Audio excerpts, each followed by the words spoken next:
আইসিসির নতুন চেয়ারম্যান হয়েছেন বিসিসিআইয়ের বর্তমান সেক্রেটারি জয় শাহ। জয় শাহ সম্পর্কে আসলে ইতিবাচক নেতিবাচক অনেক কিছুই শোনা যায়। সব কিছু মিলিয়ে তার ইন্ডিয়ান ক্রিকেট বোর্ডে তার প্রশংসার কথা অনেক শুনেছি আমরা, তিনি কি ডেভেলপমেন্ট করেছেন। আইসিসির চেয়ারম্যান হওয়া নিশ্চয়ই আরও বড় একটা দায়িত্ব। সেই জায়গাটায় তিনি দায়িত্ব পেয়েই বলেছেন যে ক্রিকেটটাকে সারা দুনিয়াতে ছড়িয়ে দেওয়া তার প্রধান লক্ষ্য। যেই জায়গাটা একটা কমপ্লেন আছে যে আসলে খুব বেশি দল তো বিশ্বকাপ খেলে থাকে না, টি-20 বিশ্বকাপ আমরা যেমন একটা ব্যতিক্রম দেখলাম, 20টা দল বিশ্বকাপ খেলেছে। এই যে ছড়িয়ে দেওয়ার প্রক্রিয়াটা, এবং আমরা জানি নেক্সট অলিম্পিকেও ক্রিকেট ইনক্লুড হতে যাচ্ছে, কতটুকু সাকসেসফুল জয় শাহ হবেন সেক্ষেত্রে? সেটা সময়ের হাতে তোলা থাক। তবে জয় শাহর টাইমলাইনটা যদি আমরা দেখি, তার বয়স বিরাট কোহলির মতোই, 35 বছর মাত্র, একদম মানে মাত্র 35 বছর বয়স। তবে তিনি বিনা প্রতিদ্বন্দ্বিতায় নির্বাচিত হয়েছেন। 2019 সালের অক্টোবরে বিসিসিআই সচিব ছিলেন তিনি। 2021 সালের অক্টোবর থেকে এসিসি প্রধান ছিলেন। মাত্র 35 বছর বয়সে আইসিসির সর্বকনিষ্ঠ চেয়ারম্যান।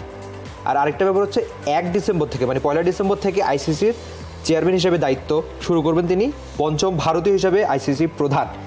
এর আগে জাগমোহন ডালমিয়া, শারদ পাওয়ার, এন শ্রীনিবাসন আর শশাঙ্ক মনোহররা ছিলেন। তবে সবচেয়ে গুরুত্বপূর্ণ ব্যাপারটা কি, 2009 সালে তার ক্রিকেট সংগঠক হিসেবে ক্যারিয়ারটা শুরু হয়। এখন এমনই ফুরফুরে মনে থাকবে সবাই। বসুন্ধরা টয়লেট্রিজ, ফুরফুরে মন সারাক্ষণ। তখন তার বয়স খুব সম্ভবত 21 বা 22 বছর ছিল। ওই যে আমরা বলছিলাম না যে সমবয়সী বিরাট কোহলি তার ক্রিকেটটা শুরু করেছিলেন 2008 সালে।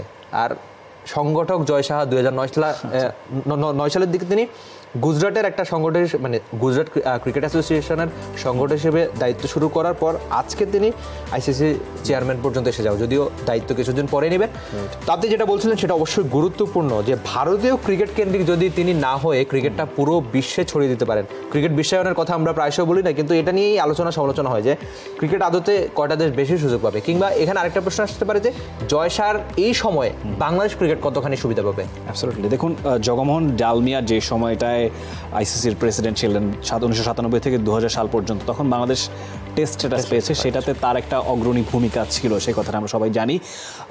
এর পরের চিত্রগুলো একটু ভিন্ন। ইন্ডিয়ার সাথে বাংলাদেশের সম্পর্কটা যে খুব সৌহার্দ্যপূর্ণ সবসময়ই ছিল সেটা নয়, বারে বারে সম্পর্কের রদবদল হয়েছে।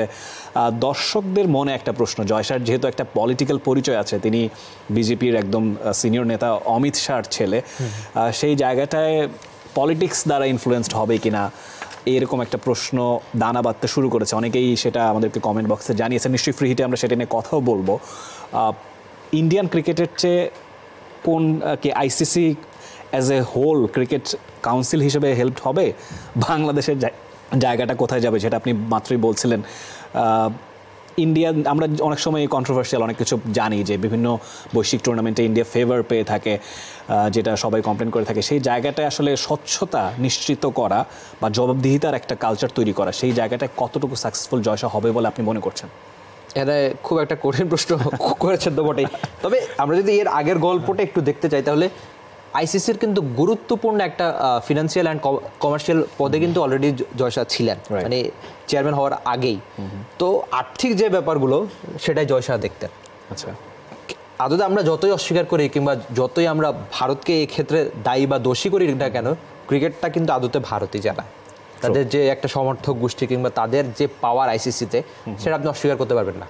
অ্যাবসলিউটলি। দেখুন, অস্ট্রেলিয়া ইংল্যান্ডের একসময় সেই পাওয়ারটা ছিল, সেটা এখন শিফটেড হয়ে ইন্ডিয়ার দিকে এসেছে। কিংবা তিন মোড়লের ওই গল্পটা তো আমরা সবাই জানি, আর্থিকভাবে তারাই শুধুমাত্র লাভবান হবেন, বাকিতে এক্ষেত্রে ক্ষতি হবে। কিন্তু এটাও যে একটা প্রতিবাদ করেছিল সবাই, কিংবা এখন যে আর্থিক, ভারতকে আসলে আপনি ক্রিকেট অস্বীকার করার কিছু নয়। তবে আমরা চাইবো যে জয় শাহ ক্রিকেটটা অন্তত ভালোভাবে ছড়িয়ে দেখ পুরো ক্রিকেট দুনিয়ায়। আপনি অলিম্পিকের কথা বলছিলেন, সেটাও একটু সাকসেস হোক, এবার বাংলাদেশ ক্রিকেটও আদতে এই সময় সাফল্য পাক কিংবা একটু সুযোগ সুবিধা পাক।